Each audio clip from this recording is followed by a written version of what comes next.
Hello students, welcome to Compass and Lens. Today we will study about sources of food. Class 6 chapter number 1. Food, जैसा कि हमें पता है food यहाँ पर नाम दे रखा है। हर ऑर्गेनिज्म, जितने भी लिविंग ऑर्गेनिज्म हैं, चाहे वो प्लांट्स हैं, एनिमल्स हैं या ह्यूमन बींग्स हैं, सभी को ज़िंदा रहने के लिए, लाइफ में अपनी सर्वाइव करने के लिए फूड की ज़रूरत होती है। Food and nutrients, again food and nutrients में क्या हो गया? फूड हमारी लाइफ में सर्वाइव करने के लिए ज़रूरी है, लेकिन उसके साथ में अगर हमें जब न्यूट्रिएंट्स मिलेंगे तभी हमारी लाइफ प्रॉपर वे में चल पाएगी। अगर हम किसी व्हीकल को देखें तो व्हीकल को भी अपनी फूड की ज़रूरत होती है काम करने के लिए, एनर्जी लेने के लिए। तो व्हीकल का फूड क्या हो गया? पेट्रोल। लेकिन अगर किसी भी व्हीकल में अगर हम पेट्रोल डीजल नहीं डालें, यानी उनका फूड उन्हें नहीं दे, तो क्या उन्हें एनर्जी मिल पाएगी? No, engine will stop. तो उसका इंजन रुक जाएगा, यानी वो काम करना बंद कर देगा। तो इसी तरह से पेट्रोल डालने से कार के इंजन को या किसी भी व्हीकल के इंजन को एनर्जी मिलती है। उसी तरह से हमारी बॉडी को भी एक फ्यूल की ज़रूरत होती है, जिससे कि हम अपना काम इजीली कर पाए। और ये जो फ्यूल होता है इसी को हम फूड कहते हैं। अब कार, इंजन या कोई भी व्हीकल है वो प्रॉपर वर्क तभी कर सकता है जब उसमें राइट अमाउंट में फ्यूल और ऑक्सीजन मिले। विदाउट प्रॉपर बैलेंस, अब बिना बैलेंस के इन दो सब्सटेंसेस के बिना इंजन भी पूरी तरह से स्मूथली वर्क नहीं कर पाएगा और वो कहीं ना कहीं जाकर रुक जाएगा। इसी तरह से हमारी भी बॉडी को काम करने के लिए, प्रॉपर वे में प्रॉपरली वर्क करने के लिए उसे सही अमाउंट में केमिकल फूड सही अमाउंट में हमें फूड के न्यूट्रिएंट्स की ज़रूरत होती है। The chemical substances in food that your body need are called nutrients. इसी चीज़ को, जिसमें कि हमारे को न्यूट्रिएंट्स की वजह से ही एनर्जी मिलती है, जो हम प्रॉपर वे में वर्क कर सकते हैं। Now second point, function of food. अब फूड जो हम खाते हैं उसका काम क्या क्या होता है? हमने खाना तो खा लिया, लेकिन हमें ये नहीं पता कि वो काम कैसे कर रहा है, क्या क्या कर रहा है। तो 3 main functions are there. It provides energy, वो हमें एनर्जी प्रोवाइड करते हैं जिससे कि हम बहुत सारी अलग अलग तरीके की एक्टिविटीज़ कर सकें। It helps the body to grow. यहाँ पर आप देखिए, छोटे से बच्चे का, बिल्कुल न्यूबॉर्न बेबी से लेकर हम ओल्ड एज तक के ह्यूमन बीइंग की बात करते हैं, उसमें क्या होता है, छोटे से बेबी की डाइट अलग होती है जिससे कि वो ग्रो हो पाए। फिर उसके बाद और बड़ा होता है तो फिर उसकी डाइट अलग होती है। तो ये ग्रो करने में, फूड ग्रो करने में भी हेल्प करता है, और जिससे कि जितने भी वर्न आउट सेल्स हैं वो भी रिप्लेस हो पाए, उनकी जगह पर नए सेल्स भी डेवलप हो पाए। इसका भी काम फूड का ही होता है। It protects the body from various diseases. बहुत तरीके की इतनी बीमारियां होती हैं, इन सब बीमारियों से बचाने में भी फूड का काम बहुत इम्पोर्टेंट होता है। और इसी वजह से अगर हम अच्छा फूड, हेल्दी फूड खाएंगे तो हम भी खुद फिट या हेल्दी बने रहेंगे। Next is variety of food in India. अब इंडिया में कितने तरीके की वैरायटी का फूड होता है? हमें पता है हमारा इंडिया बहुत बड़ी कंट्री है और इसी वजह से वहाँ के सॉइल और क्लाइमेट भी अलग अलग तरीके की होती है, हर जगह की अलग होती है। Which determines the crop, vegetable and food that grow best in the place. जिसकी वजह से हम वेजिटेबल और फ्रूट्स को बेस्ट तरीके से उस जगह पर हम ग्रो कर सकते हैं। People in different region of India cook differently. और हर जगह के लोग, जहाँ जैसे मध्य प्रदेश हो गया, बिहार हो गया, यूपी हो गया, कश्मीर है, या साउथ का एरिया, कर्नाटक, केरला, वहाँ सब की मिट्टी अलग है, सॉइल अलग है, क्लाइमेट अलग है। तो इसी तरह से वहाँ की जो फ्रूट्स और वेजिटेबल्स ग्रो किए जाते हैं वो भी अलग है। वहाँ के लोग अलग अलग तरीके का खाना बनाते हैं क्योंकि उन्हें अलग तरीके के खाना बनाने की उस रीजन में तरीका होता है। These factors means that the food, इसीलिए वहाँ का सब जगह का कल्चर अलग है और वहाँ खाना भी अलग अलग तरीके का बनता है। अब इंग्रेडिएंट्स ऑफ फूड, अब इंग्रेडिएंट्स क्या है? फूड में जो जो सामान डाला जाता है, डालते हैं और उसके बाद कुक्ड फूड एक तैयार होता है, वो जिस सामग्री यानी जो जो सामान डालने के बाद फूड बना है उसी को हम इंग्रेडिएंट्स कहते हैं। अब basic food dish such as boiled rice, अब घर में हम लोग राइस बनाते हैं, खाते हैं, चावल जो, लेकिन राइस बनाने के लिए हमें किस चीज़ की ज़रूरत पड़ेगी? केवल एक पानी की और राइस की, और उसी पानी में हम राइस को बना सकते हैं। तो इनका इंग्रेडिएंट बॉइल्ड राइस का क्या हुआ? Only 2, rice in water. This food has only 2 ingredients. अब चिकन बिरयानी है या बहुत सारे आइटम्स होते हैं जिसमें कि छोले हो गए, भटूरे हो गए, बहुत सारी चीज़ें होती हैं जो अलग अलग तरीके से बहुत सारी चीज़ें ऐड करनी पड़ती हैं तब जाके वो हमें खाना मिलता है। इसमें made up of chicken biryani में राइस, वाटर, चिकन, सॉल्ट, बहुत सारे तरीके के मसाले और वेजिटेबल ऑयल यानी कुकिंग ऑयल जो भी यूज़ करते हैं उन सब की ज़रूरत पड़ती है, तब जाके आपको एक कुक्ड फूड तैयार मिलता है। अब इसमें इसे बनाने के लिए बहुत सारे इंग्रेडिएंट्स का यूज़ किया गया है। अब ये इंग्रेडिएंट्स भी कहाँ से आते हैं? ये जितना भी सामान होता है वो कहाँ से आता है? या तो वो हमें प्लांट से मिलता है या फिर एनिमल से मिलता है। हाँ, वह water and salt are 2 ingredients obtained लेकिन जो वाटर और सॉल्ट है वो हमें अर्थ से मिलता है। अच्छा स्टूडेंट्स, अब हम एक्टिविटी लेते हैं एक, जो स्प्राउट्स होता है। स्प्राउट्स बेसिकली सब जानते हैं, सभी खाते भी हैं, किसी को पसंद होता है और किसी को पसंद भी नहीं होता। लेकिन ये स्प्राउट्स बनते कैसे हैं? बहुत इजीली आप भी बना सकते हैं। आपके घर में तो मम्मा बनाती होंगी, बट आप भी इजीली घर में बना सकते हैं। इसके लिए हमें मूंग या चने का हमें सीड्स चाहिए। उन्हें हमें पूरे दिन या पूरी रात सोक करके रखना होता है। सोक मतलब भिगो के रखना होता है। नेक्स्ट डे हमें इसको ड्रेन करना है यानी उसका पानी निकाल देना है।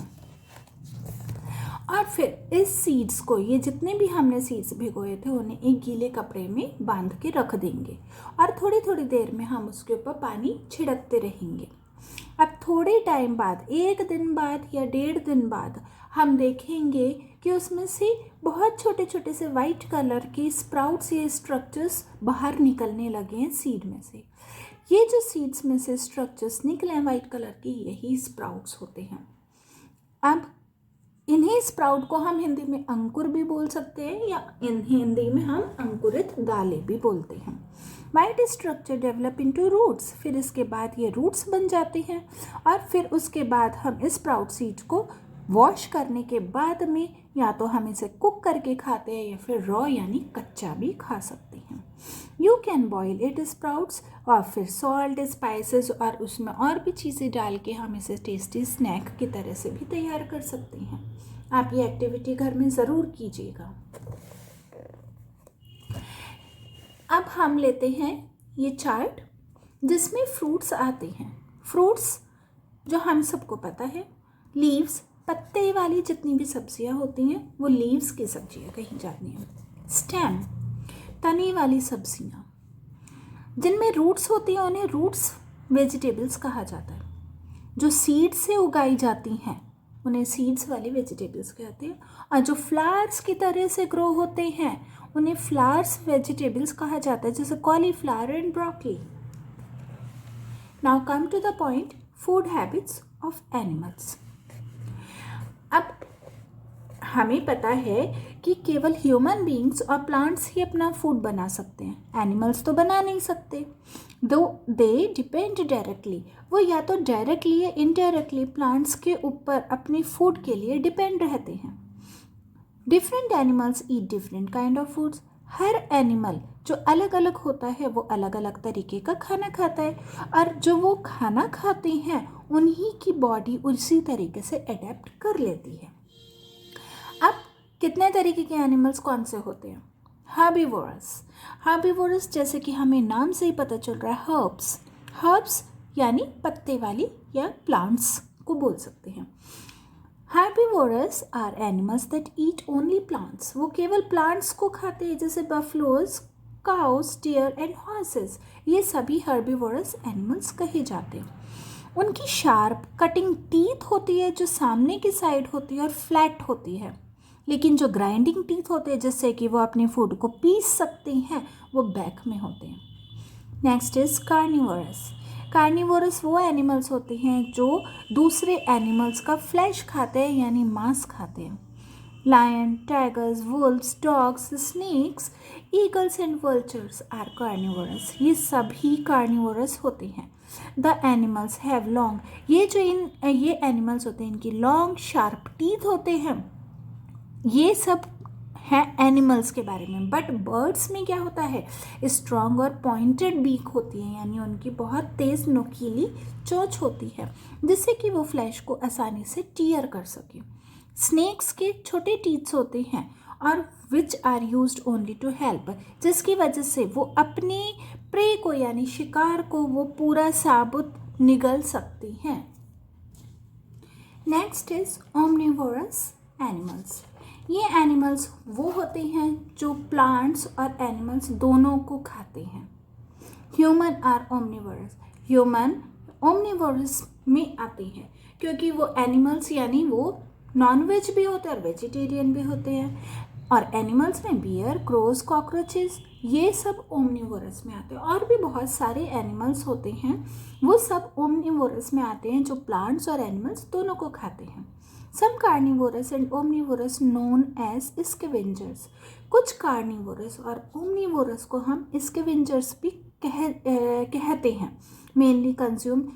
और स्कैवेंजर्स क्या है, जो केवल डेड बॉडीज ही खाते हैं एनिमल्स की, और जिसकी वजह से वो सराउंडिंग्स यानी अपने आसपास के एरिया को वो साफ करके रखते हैं।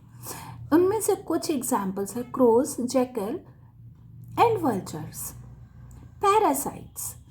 पैरासाइट्स क्या है? पैरासाइट्स है स्मॉल एनिमल्स, वो छोटे छोटे एनिमल्स जो दूसरे लिविंग एनिमल्स के ऊपर अपने खाने के लिए डिपेंड रहते हैं, जैसे कि मॉस्किटोज। मॉस्किटोज क्या है? मॉस्किटोज ना अपना फूड बना सकता है, ना वो प्लांट्स खा सकता है, ना वो कोई एनिमल खाता है, लेकिन वो हम ह्यूमन बीइंग्स का ब्लड के ऊपर डिपेंड करता है और हमारा या ह्यूमन बीइंग्स का वो ब्लड सक करता है और दूसरे एनिमल्स का ब्लड सक करके ही अपने आप को जिंदा रखता है। अब mosquito has a long sharp pipe. उसके टीथ नहीं होते लेकिन एक लंबी शार्प पाइप होती है, पाइप की तरह से होता है, जो कि वो एक स्किन में, किसी भी स्किन में ब्लड को सक करने के लिए पियर्स करता है, यानी उसके अंदर जैसे हम इंजेक्शन लगवाते हैं और उसकी नेडल जो होती है वो पियर्स करते हैं यानी चुभोते हैं। ऐसे ही जब भी हमें मॉस्किटो काटता है, आप लोगों ने सबने नोटिस किया होगा कि जब भी मॉस्किटो काटता है तो हमें सुई की तरह से ईचिंग पिंच होता है और फिर उसके बाद ईचिंग होती है। तो इसका मतलब उसने अपनी लॉन्ग ट्यूब को हमारी स्किन के अंदर पियर्स किया और उसके बाद ब्लड सक किया। Some parasites such as tape worm, ring worm and hook worm, वो इनसाइड द बॉडी, वो एनिमल्स के शरीर के अंदर, बॉडी के अंदर रहते हैं ये वाले, और वो and eat the food after it has been digested by the animals, और जो एनिमल्स ने फूड खाया है और उसके बाद वो उसी फूड को वो खाते हैं जो उनकी बॉडी के अंदर रहते हैं। A most important food chain. Food chain क्या होता है? फूड चेन का मतलब होता है जब एक दूसरा एनिमल दूसरे एनिमल्स के ऊपर डिपेंड करता है तो उसे फूड चेन कहते हैं। जैसे अ ग्रास हॉपर हीट, एक ग्रास हॉपर ग्रीन प्लांट्स को खाता है, फिर फ्रॉग ग्रास हॉपर को खाता है, स्नेक फ्रॉग को खा लेता है और ईगल स्नेक को खा लेता है। इसी तरह से और भी बहुत बड़े बड़े फूड चेन बनते हैं। This chain of event is called, ये जो काम हुआ है, ये जो चेन बनी है, इसी को फूड चेन कहा जाता है। A food chain shows how each living thing gets its food in a particular environment. ये फूड चेन से यह पता चलता है कि हर लिविंग थिंग वो अपना फूड एक पर्टिकुलर एनवायरनमेंट में कैसे लेता है। The study of food chain also shows us the interdependence. ये जो स्टडी होती है फूड चेन की, जो हमने अभी पढ़ी है, इससे हमें यह भी पता चलता है कि कहीं ना कहीं ऑर्गेनिज्म एनवायरनमेंट में अपने दूसरे ऑर्गेनिज्म के ऊपर डिपेंड रहते हैं। ग्रासलैंड में जैसे ग्रास जेब्रा ने ग्रास खाया और लायन ने ग्रास को जेब्रा को खा लिया। A typical food chain pond is, अब एल्गे, ये छोटा सा प्लांट होता है। एल्गे को किसने खाया? स्मॉल फिश ने। स्मॉल फिश को किसने खाया? लार्ज फिश ने। अब इसमें हमारे को ये देखना है, note that all food chain begin from green plants. सबसे मेन चीज़ हमारी फूड चेन के क्या है? पूरा फूड चेन, कोई भी तरीके का फूड चेन प्लांट्स से ही शुरू हो रहा है। इसका क्या मतलब है? इसका मतलब है कि all animals are depend on green plants, कि मतलब हर एनिमल ग्रीन प्लांट्स के ऊपर अपने फूड के लिए डायरेक्टली या इनडायरेक्टली फूड ग्रीन प्लांट्स पर डिपेंड करता है। सो स्टूडेंट्स, हमारा चैप्टर यहाँ फिनिश होता है।